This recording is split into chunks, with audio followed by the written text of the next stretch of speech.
अस्सलाम वालेकुम। उम्मीद करता हूँ कि आप लोग खैरियत से होंगे। आज की इस वीडियो के अंदर मैं आपके साथ एक टूल शेयर करूँगा।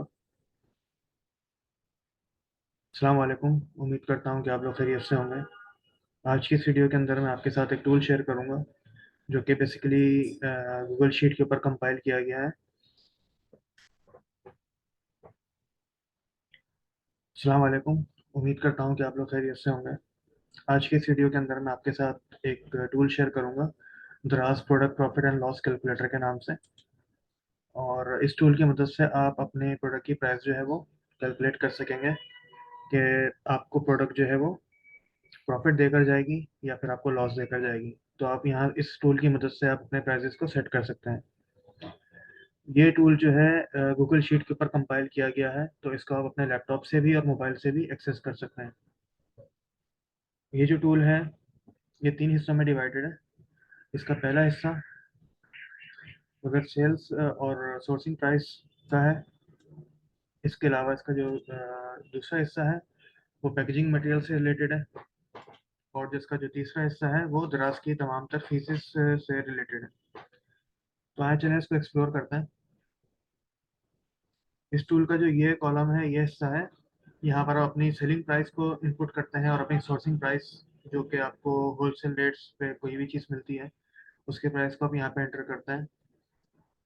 इसके अलावा इसका जो सेकंड पार्ट है, ये जो हिस्सा है, ये बेसिकली आपकी पैकेजिंग कॉस्ट के हवाले से है कि एक प्रोडक्ट को पैक करते हुए आपका पैकेजिंग मटेरियल जो है वो कितना इस्तेमाल होता है। और इसके अलावा जो तीसरा सेक्शन है इस टूल का,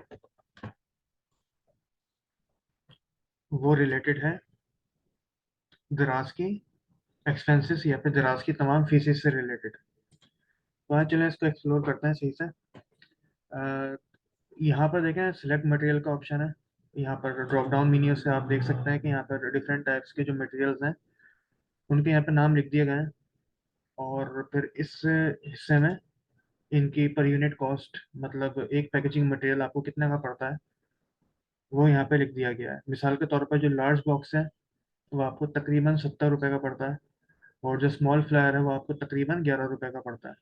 तो यहाँ से आप जो है वो रेफरेंस के तौर पे चेक करके यहाँ से आप सिलेक्ट कर सकते हैं। इसके अलावा यहाँ पे बबल रैप अगर आप यूज़ करते हैं तो बबल रैप की कॉस्ट भी जो है वो यहाँ पे लिख दी गई है।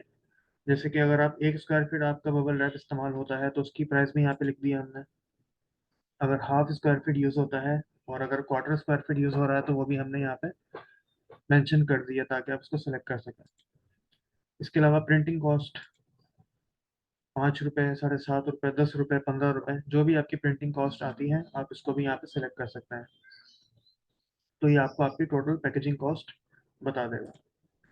इसके अलावा यहाँ पर हम दराज के तमाम तर चार्जेस, जैसे कि दराज का commission, handling fees, payment fees, इसके अलावा वैल्यू एडेड टैक्स, इन तमाम चीज़ों को हम यहाँ पे कैलकुलेट कर सकते हैं।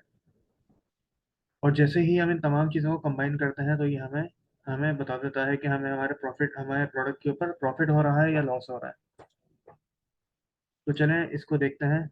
फॉर एग्जांपल एक प्रोडक्ट मैंने मार्केट से खरीदी 100 रुपए की, तो मैं यहाँ पे उसकी कॉस्ट प्राइस लिख देता हूँ 100 रुपये। और वो प्रोडक्ट जो है मैं सेल करना चाहता हूँ तकरीबन 200 रुपये की। और इस 200 रुपये की प्रोडक्ट, मतलब 100 रुपये की प्रोडक्ट जो कि मैं 200 रुपये की सेल करना चाहता हूँ, फॉर एग्जांपल ये स्मॉल फ्लायर के अंदर मैं पैक करूँगा। तो जो स्मॉल फ्लायर है दराज का मिनी फ्लायर जो है उसकी पर यूनिट प्राइस तकरीबन ये बनती है। तो मैं यहाँ से इसको सिलेक्ट कर लेता हूँ। इस प्रोडक्ट को पैक करने के लिए मैं थोड़ा सा बबल रैप भी यूज़ करूँगा। फॉर एग्जांपल मैं quarter square feet bubble wrap को इस्तेमाल करूँगा। तो मैं यहाँ पर उसकी अमाउंट भी सेलेक्ट कर लेता हूँ। फॉर एग्जांपल मैं इसको पैक करने के लिए बबल रैप का ब्राउन शीट का इस्तेमाल नहीं करूँगा, तो उसको मैं ब्लैंक छोड़ देता हूँ। लेकिन प्रिंटिंग कॉस्ट मुझको, अगर मेरा अपना ज़ाती प्रिंटर है तो 5 रुपये आएगी, और अगर मैं मार्केट से प्रिंट करवाता हूँ तो तकरीबन 10 से 15 रुपये आ सकती है। तो चलें एज्यूम कर लेते हैं कि मेरा अपना प्रिंटर है, तो मैं 5 रुपये प्रिंटिंग कॉस्ट यहाँ से सेलेक्ट कर लेता हूँ। तो देखें ये 100 रुपए की चीज़ जो कि मैं 200 रुपए की सेल करना चाहता हूँ, इसके ऊपर मेरी जो टोटल पैकेजिंग कॉस्ट है वो इतनी ही मुझे आएगी। चलें अब देख लेते हैं दराज के चार्जेस को। देखिए, शिपिंग चार्जेस यहाँ से हम सेलेक्ट कर लेंगे। अब फॉर एग्जांपल, ये जो प्रोडक्ट मैं 200 रुपए की सेल कर रहा हूँ, तो ये दराज तकरीबन 99 रुपीज़ या फिर समझ लें 89 रुपीज़ इसके ऊपर चार्ज कर रहा है शिपिंग चार्जेस। शिपिंग चार्जेस पे तो खैर कस्टमर करता है, लेकिन इसका जो वैल्यू एडेड टैक्स होता है वो सेलर के पास से डिडक्ट होता है। तो इसलिए शिपिंग चार्जेस को हम इग्नोर नहीं कर सकते। तो सपोज कर लेते हैं कि 89 रुपीज़ दराज शिपिंग चार्जेस चार्ज कर रहा है कस्टमर से इस 200 रुपए की प्रोडक्ट के ऊपर। तो यहाँ से मैंने इसको सेलेक्ट कर लिया। इसके बाद आ जाते हैं वैल्यू एडेड टैक्स कैसे हम सेलेक्ट करें। डिफरेंट प्रोविंस के हिसाब से डिफरेंट परसेंटेज होती है। तो मैं सपोज कर लेता हूँ कि मैं सिंध का सेलर हूँ, तो मैं यहाँ से सिंध को सेलेक्ट करूंगा। तो यहाँ पर जो सिंध का वैल्यू एडेड टैक्स की परसेंटेज है वो यहाँ पर लिखी हुई आ जाएगी।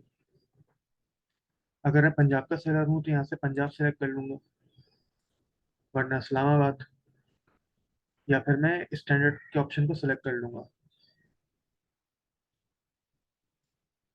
इसके बाद आ जाते हैं दराज कमीशन के ऊपर। दराज हर कैटेगरी के ऊपर डिफरेंट कमीशन चार्ज करता है। तो मैंने तकरीबन कैटेगरीज को यहाँ मेंशन कर दिया है, लेकिन इंशाल्लाह मैं ऐसे मजीद कैटेगरीज को भी इंटर करूंगा। तो मैं सपोज कर लेता हूँ कि मैं जिस कैटेगरी के अंदर एक प्रोडक्ट सेल कर रहा हूँ वो ये कैटेगरी है और इसके ऊपर दराज का कमीशन 10% है। तो मैं यहाँ से 10 को सिलेक्ट कर लेता हूँ। ये आ गया दराज का कमीशन की परसेंटेज। इसके बाद आ जाती है हैंडलिंग फीस। दराज सोल्ड होने वाले हर आइटम के ऊपर 5 रुपए हैंडलिंग फीस चार्ज करता है। मिसाल के तौर पे आपको एक ऑर्डर रिसीव होता है और उस ऑर्डर के अंदर कस्टमर ने एक ही प्रोडक्ट आपसे ऑर्डर किया है, तो आप यहाँ पे 1 लिख देंगे। तो यहाँ पर आपको हैंडलिंग फीस की अमाउंट यानी 5 रुपए लिखी हुई आ जाएगी।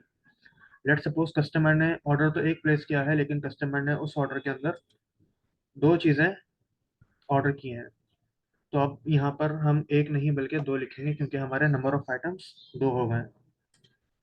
तो जैसे ही हम यहाँ पे दो लिखेंगे, यहाँ पे 10 रुपीज़ लिखा हुआ आ जाएगा, मतलब 5 रुपीज़ ईच। तो सपोज कर लेते हैं कि ये जो 200 रुपये की प्रोडक्ट है ये एक ही दफ़ा कस्टमर ऑर्डर कर रहा है, तो हम यहाँ पे 1 लिख देते हैं।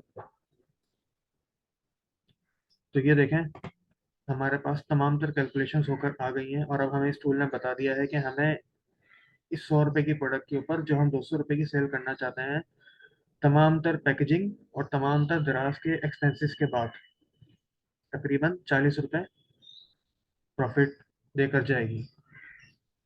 यहाँ पर मैं आपको ये भी बताता चलूँ कि यहाँ पर जो वैल्यू एडेड टैक्स है वो किन किन चीज़ों के ऊपर चार्ज होता है। वैल्यू एडेड टैक्स दराज शिपिंग चार्जेस के ऊपर चार्ज करता है। इसके अलावा दराज कमीशन के ऊपर, इसके अलावा पेमेंट फीस के ऊपर, इसके अलावा हैंडलिंग फीस के ऊपर भी दराज वैल्यू एडेड टैक्स को चार्ज करता है। अगर आप इस वैल्यू एडेड टैक्स की तकसीम को मजीद बेहतर तरीके से देखना चाहते हैं, तो नीचे इस पाई चार्ट के अंदर आप देख सकते हैं कि ये ऑटोमेटिकली अपडेट हो चुका है और अब हमें ये बता रहा है कि किस चीज़ के ऊपर कितना वैल्यू एडेड टैक्स चार्ज हुआ है। यहाँ पर देखें, शिपिंग फीस के ऊपर तकरीबन 15 रुपये और कमीशन के ऊपर, दराज कमीशन के ऊपर तकरीबन 3.4 रुपीज़। इसके अलावा हैंडलिंग फीस के ऊपर 0.85 और पेमेंट फीस के ऊपर 0.59। इसके अलावा यहाँ पर आपको आपकी प्रॉफिट की परसेंटेज पता चल जाती है कि आपको तकरीबन 19 रुपये, सॉरी 19% आपको जो है प्रॉफिट हो रहा है। और यहाँ पर आपको जो है टोटल फीस और दराज आपके जो मतलब प्रोडक्ट की कॉस्ट, टोटल कॉस्ट है उसका यहाँ पर आपको एक ब्रेकअप मिल रहा है। यहाँ पर एक चीज़ आपको बताता चलूँ कि अगर आप इस पाई चार्ट को थोड़ा सा नीचे करके ट्रैक कर लें, तो यहाँ पर भी आपको ये लिखा हुआ आ जाएगा कि वैल्यू एडेड टैक्स ऑफ दराज commission, shipping fees, payment fees और हैंडलिंग फीस कितना चार्ज हो रहा है। यहाँ पर एक चीज़ आपको और बताता चलूँ कि यहाँ पर मैंने जो पैकेजिंग मटेरियल की कॉस्ट इस कैलकुलेशन के अंदर इस्तेमाल की है, उसका मैंने रेफरेंस डेटा कराची के हिसाब से कंपाइल किया है। लेकिन ये जो टूल है, ये आपको बिल्कुल एक्यूरेट 100% सही या एग्जैक्ट कैलकुलेशन नहीं बताता, बल्कि तकरीबन कुछ रुपयों की, कुछ 5-10 रुपए की डिफरेंस से ये आपको कैलकुलेशंस बताता है। मिसाल के तौर पे एक प्रोडक्ट जिसके लिए दराज शिपिंग चार्जेस कराची से चार्ज कर रहा है 89 रुपीज़, हो सकता है कि किसी और सिटी के अंदर दराज उस प्रोडक्ट के शिपिंग चार्जेस ज़्यादा चार्ज कर रहा हो। तो इस कंडीशन के अंदर भी आपकी जो नेट प्रॉफिट है वो, उसके अंदर थोड़ा डिफरेंस आ जाएगा। इसके अलावा डिपेंड ये भी करता है कि आप स्मॉल फ्लायर यूज़ कर रहे हैं, लार्ज फ्लायर यूज़ कर रहे हैं, या कौन सा पैकेजिंग मटेरियल आप यूज़ कर रहे हैं। तो ये सिर्फ एक आइडिया के लिए है, एक अंदाजे के लिए है, क्योंकि अक्सर औकात इस तरह से भी होता है कि लोग इस चीज़ के ऊपर ध्यान बिल्कुल भी नहीं देते, और अपनी मर्जी से जो है वो सेलिंग प्राइस को दराज के ऊपर इनपुट कर देते हैं, लिहाजा उनको लॉस का सामना करना पड़ता है। अब लेट सपोज ये जो 100 रुपए की प्रोडक्ट मैं 200 रुपए की बेच रहा हूँ, और इसके ऊपर मुझे 40 रुपए का प्रॉफिट हो रहा है। इन केस अगर मैं इसको 150 रुपए का सेल करता तो क्या होता। ये देखें, अगर इस प्रोडक्ट को मैं 150 रुपए का सेल करता तो मुझे तकरीबन 4.5 रुपए का लॉस हो जाता। मतलब बजाय इसके कि मुझे प्रॉफिट होता, मैं उल्टा लॉस के अंदर चले जाता। तो उम्मीद करता हूँ कि आपको ये टूल जो है समझ में आया होगा, और आप इंशाल्लाह इसको ट्राई करके ज़रूर देखेंगे। और इसके हवाले से अगर आपका कोई भी सवाल हो तो आप मुझसे कांटेक्ट कर सकते हैं। फिर मिलेंगे इंशाल्लाह। अल्लाह हाफिज़।